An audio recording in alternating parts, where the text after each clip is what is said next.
মুখোমুখি হবে বাংলাদেশ শ্রীলঙ্কা। শ্রীলঙ্কা বাংলাদেশ মানে অনেক ধরনের আলোচনা ডিসকাশনস, এবং সেই ডিসকাশনসটা আসলে সবচেয়ে বেশি বেগবান হয়েছিল সবশেষ 2023 বিশ্বকাপে টাইমড আউট বিতর্কের পর। এরপরে বাংলাদেশে দুদল মুখোমুখি হয়েছিল, সিরিজে বাংলাদেশ জয় পায়, এবং যখন বাংলাদেশ সবচেয়ে বেশি তাদের ফেভারিট ফরম্যাটে জয়ের খোঁজে ছিল, ঠিক তখন কলম্বোতে প্রথম ম্যাচে বাংলাদেশ আশা জাগিয়েও পরাজিত হয়।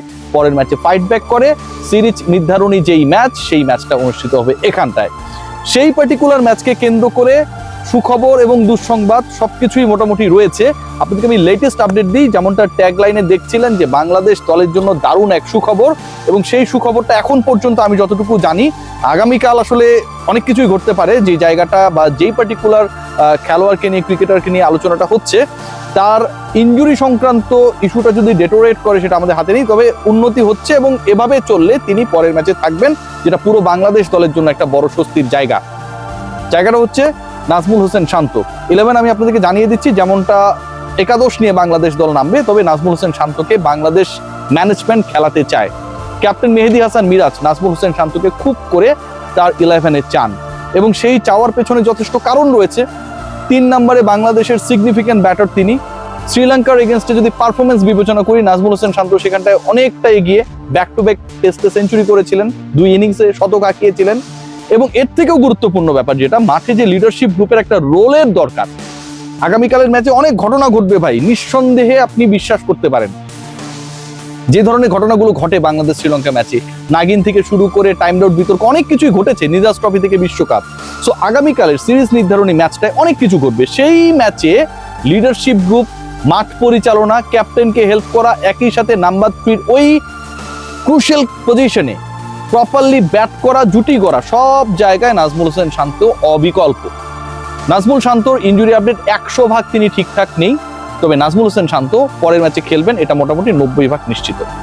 তার অর্থ দাঁড়াচ্ছে বাংলাদেশের টপ 2 যে দুজন ব্যাটার আমরা দেখে এসেছি, তানজিদ হাসান তামিম এবং পারভেজ হোসেন ইমন, তাদের কোনো পরিবর্তনের সুযোগ নেই। এই মুহূর্তে বাংলাদেশের সবচেয়ে বেস্ট ওপেনিং প্লেয়ার এই দুজনই। তারপরে নাজমুল হোসেন শান্ত। নাম্বার 4-এর যে পজিশনটা, সেখানটায় তাহিদ হৃদয়কে দেখতে পাবো। নাম্বার 5-এ আমরা দেখতে পাবো মেহেদী হাসান মিরাজ। 6, 7 আপনারা সবাই জানেন ওই জায়গাটা উলট পালট হবে বিটুইন জাকের আলী অনিক এবং শামীম হোসেন পাটোয়ারি। এরপরে যে 4টা স্পট, সেখানটায় পরিবর্তন রয়েছে। রিশাদ হোসেন খেলবে কিনা এই নিয়ে অনেক আলোচনা রয়েছে, অনেক ডিসকাশন রয়েছে, অনেকেই জানতে চান। রিশাদের চান্স নেই, এ কারণেই নেই যে মেহেদী হাসান মিরাজ তিনি ক্যাপ্টেন, তিনি তো থাকছেনই। স্পিনিং অপশন হিসেবে রিশাদকে ঢুকতে হলে তানভীরের জায়গায় ঢুকতে হবে। সবশেষ ম্যাচে যেভাবে মোড় ঘুরানো, যেভাবে মোমেন্টাম ক্রিয়েট করে বাংলাদেশকে জেতানো পারফরমেন্স করেছেন তানভীর ইসলাম, মাত্র দ্বিতীয় ওয়ানডে ইন্টারন্যাশনাল খেলতে নেমে যেভাবে নিজেকে উজাড় করে দিয়েছেন, এটা ভাই আনবিলিভেবল। বাংলাদেশকে এই সিরিজে তিনি রেখেছেন। বাংলাদেশের র্যাঙ্কিং 10 থেকে 9 নেমেছে তার ওই সিগনিফিক্যান্ট পারফরমেন্সের জন্যই। সো তানভীর ইসলাম তার স্পটটাকে ধরে রেখেছেন, এটাকে কোনো ধরনের পরিবর্তনের কোনো সুযোগ নেই। সো মেহেদী হাসান মিরাজের সাথে স্পিনিং পার্টনার হিসেবে, প্রপার স্পিনিং পার্টনার হিসেবে আমরা তানভীরকেই দেখবো। এর বাইরে শামীম হোসেন পাটোয়ারি, নাজমুল শান্ত, তারা যখন প্রয়োজন হবে হয়তো হাত করাবে। সো অপশনসগুলো কিন্তু বেড়ে গেছে। শামীম পাটোয়ারিকে ধরলে আমাদের 6টা অপশন হয়ে যায়।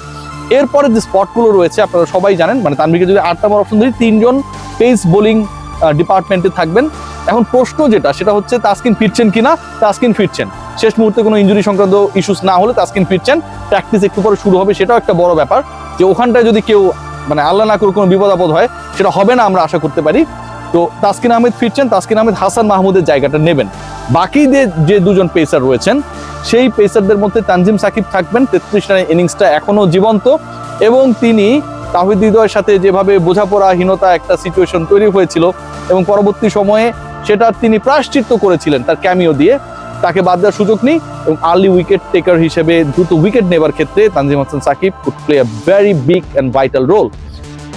কথা মুস্তাফিজকে নিয়ে, গত ম্যাচে তিনি শুরুই করেছিলেন 17 রান দিয়ে।